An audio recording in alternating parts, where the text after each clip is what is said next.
Today on Pro Church Daily, we're talking about the millennial population and why it scares us. Well, hey there, and welcome to Pro Church Daily, the show where in 10 minutes or less, you'll get your daily dose of tips and tactics to help your church share the message of Jesus while navigating the biggest communication shift we've seen in the last 500 years. I'm your host, Alex Mills, and joined as always by the boss man, Brady Shearer. In this episode, we're talking about why millennials are scary. Millennials are scary. Yeah. And the simple reason for that is the misconception that I'm seeing. Basically, the world as a whole that is 35 and older at this point, we still think, and when I say we, I don't mean we because I'm not 35 or older. I mean they, but I don't want to get into that they versus us mentality.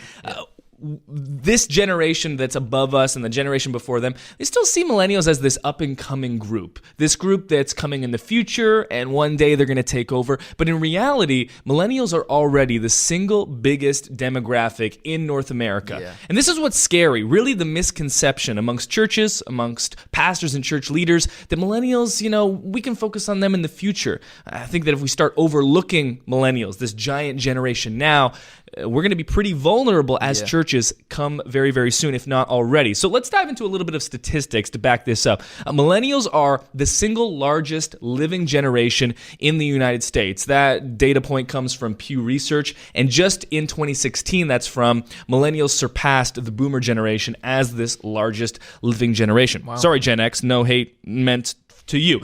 Exact numbers, and this was as of 2016, we've got 79.8 million people between the ages of 20 and 37, and that's a 2017 number. Basically, if you're thinking, what is the actual age of a millennial?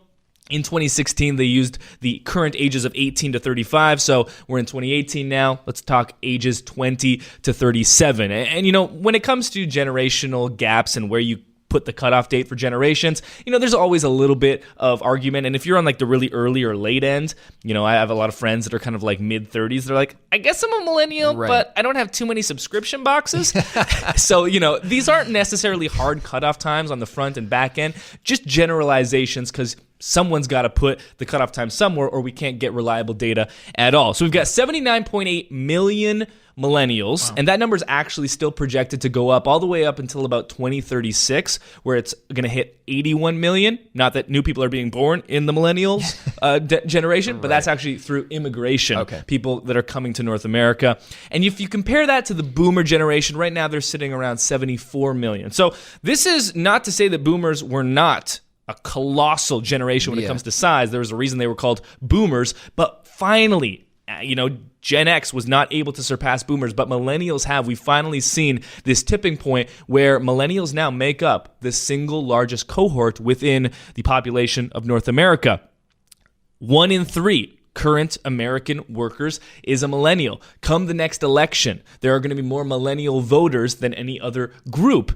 This is a really cool data point from the Wall Street Journal. Right now, I am 26 years old. I'm turning 27 in a couple of months, but I'm still 26. And 26 right now is the single largest age in North America. So the more 26-year-olds than any other individual age. And what we're seeing right now is this really interesting shift when it comes to the marketplace. You're seeing this shift where big brands, let's say Target, let's say Walmart, let's say Amazon's a little bit too of a new breed to include them. But these big box stores, the big manufacturers that have been around for the longest time, that have targeted almost the entirety of their ad spend and their marketing towards Gen X, towards boomers, suddenly, I'm noticing this, the ads are starting to turn a little bit more towards millennials. For sure. You look at the data, and if you're a big brand, you're thinking to yourself, well, why are we marketing to this group that is smaller? Yeah. Sure, they might have a little bit more money, but volume-wise, and also we want to get ahead of this, how can we target these millennials that are now finally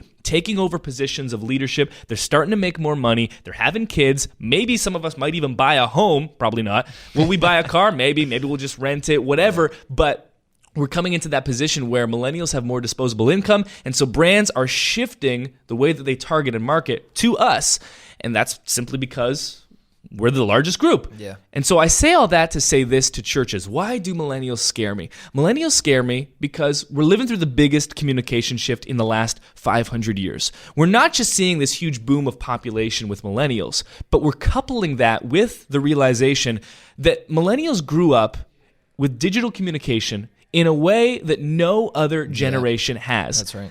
I'm fascinated to see what Generation Z, Gen Z, yet to be named, does behind us, because they grew up in a world where pretty much mobile devices always existed. Yeah. You know, you and I, we still remember a time where Facebook wasn't a thing. You know, it gained public access in 2013. Yeah. You know, I was 12 years old at the time. Right. And so I still remember that. And Yeah. I remember the migration to Facebook. And point being, we grew up as digital natives. We're living through this huge communication shift. No industry is immune, and that includes our churches. For sure. So this isn't to necessarily like pit older people against younger people. This is a two-way street. You know, naturally, one of the things that comes out of this quote-unquote argument is older people feeling like, oh, these young entitled folks. I was having a haircut the other day. My barber is, you know, let's say in his 50s, and he just like, yeah, millennials are entitled. And I was like, you're just wiping off an entire generation like that? And he's like, correct. And then you have younger people that are like, why are these older people not retiring? Yeah. Why are they not giving us opportunity? It comes down, it needs to be a two-way conversation. Why aren't I old enough to be in leadership at church? Yeah, like I am that's a great point, because I have a car, I have a kid, I have a mortgage, I have a business, I have a job. Oh, right, but I still can't lead at church yet. So this has got to be a two-way conversation. Mm-hmm. For sure. I see it. I see it a lot in the church world. We work with churches. I work with churches online every day.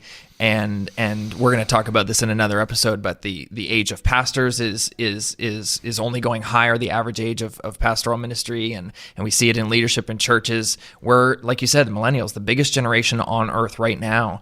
And we need to open the gates of these roads, like you said, this two-way street, and start working together. You know, as one generation that lives on the earth at a single point in history.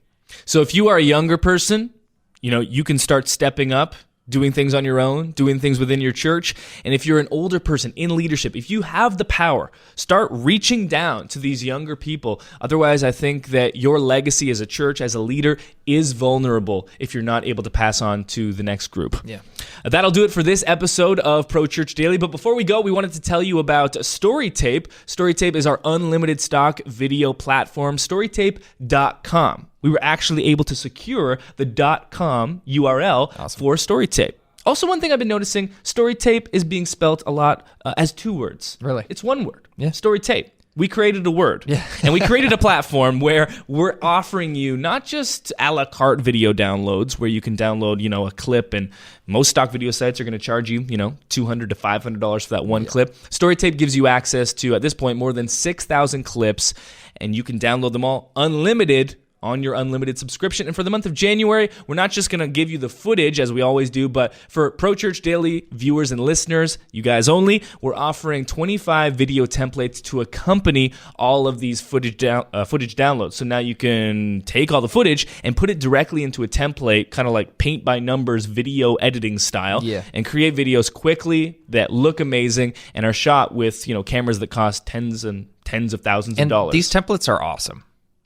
I mean, I didn't design them, so I can say they're awesome. They're awesome. Because the designer and animator did a tremendous job. Yeah. So head to storytape.com, sign up for that unlimited plan, use the coupon code DAILY.